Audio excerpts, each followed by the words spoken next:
Hey guys, this is a video just to update everyone on my DM13 this year. I think a lot of you saw my earlier video. It's under the title of DM13 First Thoughts. That's when I first got it through my sponsorship package, and I was just doing a quick overview of what I thought of the marker, things I liked, things I didn't really like. So if you guys didn't see that video, go check it out. It's on my channel. Should be pretty easy to find. And this is more of just a follow-up in the season. And my DM13 has a few differences and a few things I'd like to show you guys. So first off, we're gonna start with it. Here she is. Pretty much the same as before. A few minor differences. I don't know if it had the lockdown stickers on it before. I think it might have. I could be wrong. I think it might not have as well. So as you can see, I put my team name right there. I don't know which one's going to be better for you guys. The camera reverses everything. So it's got my team name right here on this side and on this side.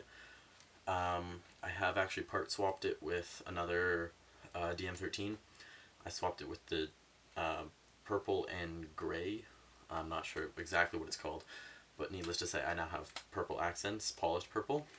So that includes the barrel back, the little can in there, the two back pieces, and the feed neck lever, and the under feed neck thing right here, and the trigger. Also, I have installed the Billy Wing bolt in here. I do find it makes a little bit of a difference in the sound signature. As you can see, it is red, which is standard for the Billy Wing bolt.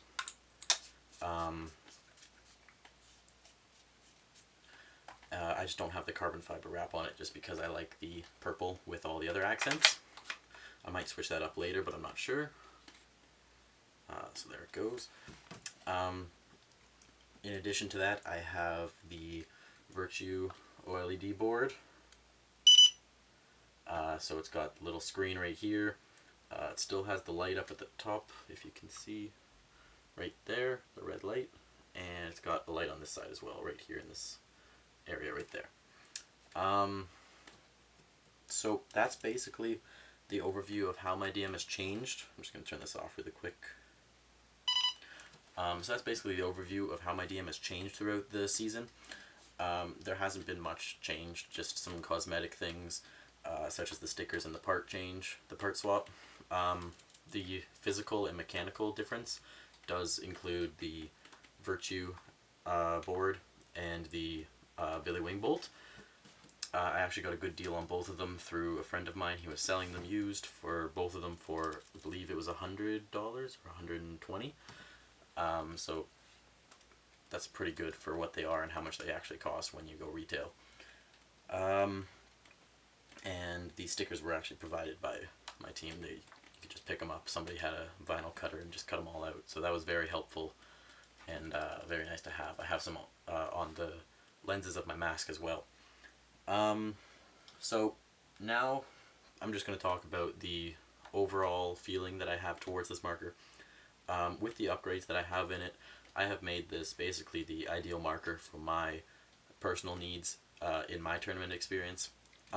With this board, I am able to customize everything down to the millisecond, and that includes the bolt cycle delay, the eye delay, trigger delay, anti-bolt stick dwell increase, and it just has so many settings. Like you could just, I turned it on, I'll put it in setting mode.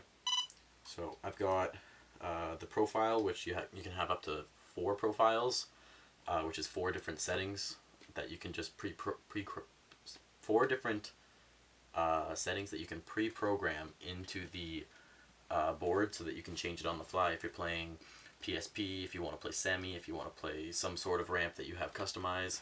It's very easy. You don't have to go and change everything. You can just change it to whatever you have already preset. The next one is the firing mode. You've got tons of firing modes, way more than the stock board. The stock board only had 10. Stock board only had 3. I believe this one has up to 10. So it has semi-automatic, PSP mode, NXL mode, Millennium mode, auto response, full auto, breakout mode, burst mode, ramp mode, selector mode, which allows you to go in at any time and change this. It has training mode and back to semi. So I believe that's close to 10, I could be wrong. And then we've got rate of fire settings, so I have mine set to max, so that's just whatever I can do with my fingers, there's no cap. We've got eye malfunction rate of fire, so if the eyes get clogged or the eyes break somehow, it will slow the rate of fire to whatever my setting is, and I have it at 10 balls per second, and I find that's a good setting, a good speed for the hopper to easily keep up, and you're not going to have any problems with the bolt, and yet it's still fast enough to play. Dwell, debounce, adjust trigger sensitivity, anti-mechanical bounce, drills, timer, split screen, eye delay, anti-breach bounce, so that's another just mechanical setting, anti-bolt stick, post breakout, ramp activation speed, ramp percentage, ramp after shots, ramp reset time, ramp shots, burst shots, sorry. It's just full of settings. I'm not going to go through them all. I probably only went through about half of them there. It's just full, and I didn't want to bore you guys with that. I might throw out another video showing you all the customization if you want that, so leave me a comment below, and I can help you with that. Yeah, so now to the review portion. Probably already wasted like 4 minutes at least.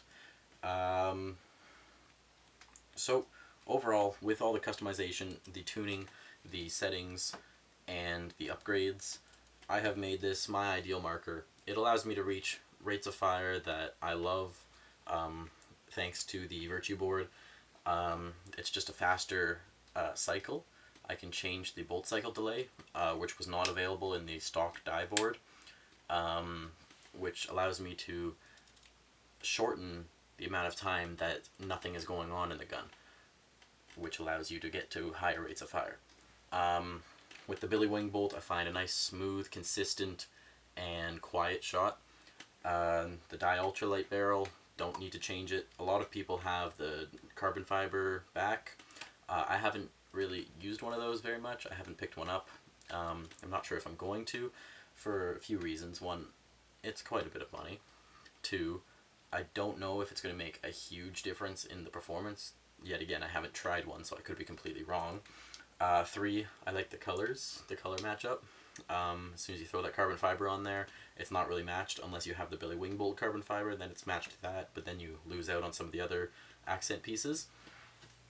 The regulator perfectly regulates every single shot, so every ball is going to land exactly where it is, and when you're over the chronograph, you're not going to have those crazy spikes with the Hyper 3 regulator. It's a great regulator for the DM13, and they really haven't changed it much for a while.